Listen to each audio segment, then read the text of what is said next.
Bonjour Isa, Bonjour à tous. bienvenue sur la chaîne YouTube CB Math et Isa. Dans cette vidéo, nous allons aborder une mise en situation professionnelle. L'énoncé est le suivant. Vous êtes professeur de mathématiques dans une classe de quatrième. Pendant un exercice d'alerte attentat, alors que vous appliquez le protocole de confinement, portes verrouillées, lumières éteintes, élèves au sol, en silence, une de vos élèves, Inès, commence à faire une crise de panique. Elle hyperventile, tremble et n'arrive plus à bouger. Comment réagissez-vous? Alors, comment réagir face à cette situation? Le professeur de mathématiques est confronté à une situation d'urgence qui mêle à la fois les enjeux de sécurité et de gestion émotionnelle. Il doit réagir rapidement pour éviter que la crise d'Inès se transforme en panique collective. Sa priorité est de rassurer et sécuriser Inès et en même temps maintenir le protocole PPMS attentat-intrusion pour garantir la sécurité du groupe.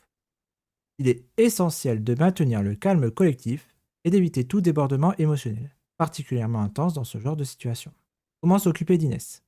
Déjà, il faut s'approcher de l'élève et observer ses signes, respiration, regard, tremblement.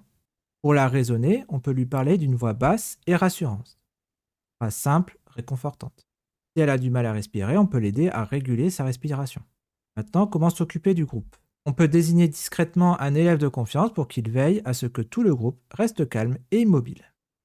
Le professeur peut annoncer aux élèves que la situation est sous contrôle. Ils doivent rester en silence et ne pas se disperser. Il faut qu'il évite tout comportement qui exposerait les élèves. Air, bruit, déplacement inutile. À la fin de l'exercice, on peut contacter l'infirmier scolaire pour évaluer rapidement l'état de santé d'Inès, informer le CPE ou la direction pour consigner l'incident dans le registre prévu, événement inhabituel ou crise d'élèves, et proposer si besoin une rencontre avec le psychologue de l'éducation nationale pour un accompagnement plus durable. Ensuite, après l'incident, les parents d'Inès sont contactés par le personnel compétent, soit l'infirmière, soit le ou la CPE, pour informer de l'événement. Pendant les prochaines séances en classe, il faut adopter une attitude mesurée par rapport au groupe classe sans exposer Inès. Éviter de surmédiatiser l'événement en cours. Veiller à prévenir toute stigmatisation d'Inès. Rappeler en classe l'importance de la bienveillance et du respect entre pairs. Présent, je vais vous proposer un exemple d'intervention que l'on pourrait proposer face au jury le jour J. Alors, dans cette situation, je suis confrontée à une tension forte entre deux obligations. D'une part, assurer la sécurité collective du groupe, impératif du silence lors d'une intrusion, et d'autre part, de porter secours à une détresse individuelle, l'élève en panique. En tant qu'adulte référent, ma priorité est d'éviter que la situation ne dégénère et ne signale notre présence à un potentiel intrus, tout en agissant avec bienveillance. Pour cela, je développerai mon intervention en trois temps. La gestion de l'urgence pendant l'alerte, le retour au calme immédiat et le suivi éducatif a posteriori. Première étape, pendant l'alerte. Dès le déclenchement du signal spécifique, attentat-intrusion, j'applique strictement le PPMS. Verrouillage, lumière éteinte, élève hors de vue. Face à la crise de l'élève, qui met en danger le silence absolu, je dois agir vite pour éviter une contagion émotionnelle au reste de la classe. Concernant la posture et la sécurité, je ne crie pas. Je ne sors surtout pas l'élève dans le couloir. Danger de mort.